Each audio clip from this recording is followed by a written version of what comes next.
ان کے لیے اور ایک صاحب کی طرف سے انعام ہے، عائشہ، وہ بھی اپنا انعام لے کر جائیں. جزاک اللہ.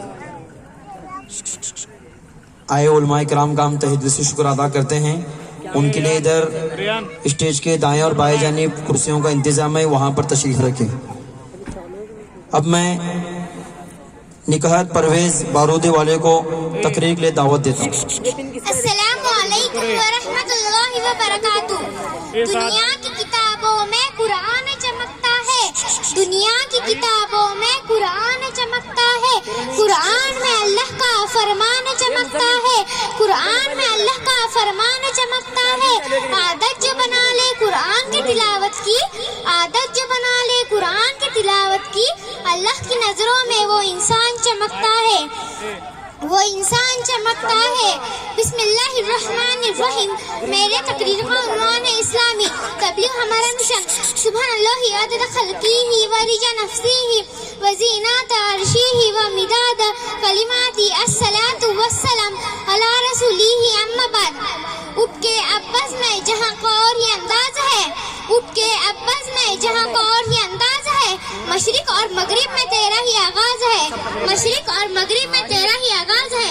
محترم سامعین کرام اور آج کے ہمارے مہمان خصوصی، تخلیق کائنات کے بعد اللہ تعالیٰ نے کسی نہ کسی انسان کو نبی اور رسول بنا کر بھیجا تاکہ وہ لوگوں کو ایک اللہ کی دعوت دے اور لوگوں کو اللہ کے حکام سے آگاہ کرے اور تمام انسانوں کو مرجع الہی سے اشا نہ کرائے.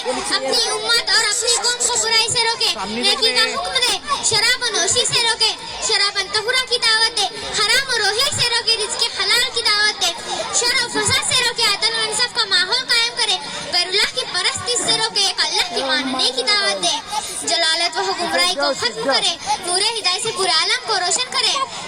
نبوت کا سلسلہ آدم علیہ السلام کے زمانے سے لے کر شروع ہوا، حضرت محمد صلی اللہ علیہ وسلم پر ختم کر دیا گیا، لیکن برائیاں تو قیامت تک پائی جاتی رہیں گی، شر و فساد کا وجود تو قیامت تک باقی رہے گا.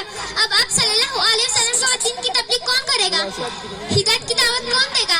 صداقت، امانت، عدل و انصاف کی تعلیم کون دے گا؟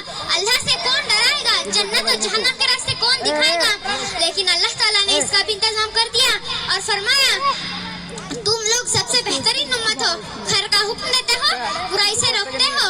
دوستوں، نبوت کا تو سلسلہ ختم کر دیا گیا، لیکن نبوت کا کام تو قیامت تک چلتا رہے گا. اللہ تعالیٰ نے دعوت و تبلیغ امر بالمعروف کی ذمہ داری اسی امت کے کندھے پر ڈال دی، اسی وجہ سے خیر امت کا لقب دیا گیا.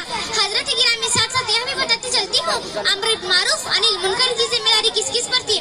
صرف کسی مولوی پر نہیں ہے، صرف کسی مفتی پر نہیں ہے، صرف کسی عالم پر نہیں ہے، صرف کسی محدث پر نہیں ہے، صرف کسی مسجد مدرسہ میں رہنے والوں کی نہیں ہے، صرف کسی تبلیغ جماعت والوں کی نہیں ہے، بلکہ امت کے ایک ایک فرد کی ذمہ داری ہے کہ کوئی برائی کرے تو اسے روکے، کوئی نماز نہ پڑھے اسے نماز کی دعوت دے، کوئی اللہ کی نافرمانی کر رہا ہو اسے اللہ کا خوف دلائے.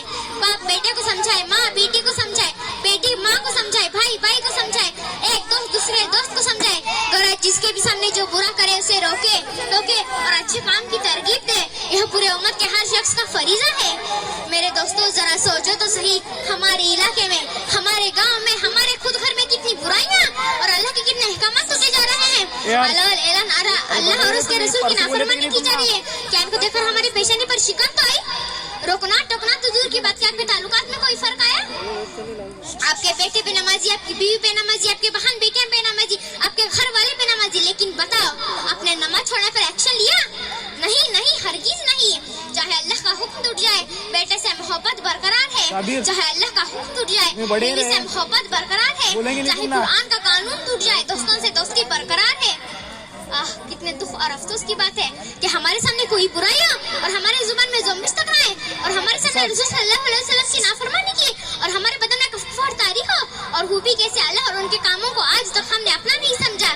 دوستوں، پورے امت کے ایک ایک فرد پر امر بالمعروف انل منکر کی ذمہ داری ہے. جیسے صحابہ اکرام نے شہید ہو کر دین کی خاطر موت کو زندگی پر ترجیح دی، ایسے ہمارے اوپر بھی ذمہ داری ہے کہ ہمارے اندر شہن صحابہ پیدا کرے، خالد بن ولید پیدا کرے، ابو عبیدہ جیسا جگر پیدا کرے. اس لیے آئیے ہم سب سچا وعدہ کریں، عہد کریں، ہر حال میں دین کی دعوت دیں گے، اسلامی تبلیغ کریں گے، لوگوں کو مسجد میں بلائیں گے، مسجدوں کو آباد کریں گے.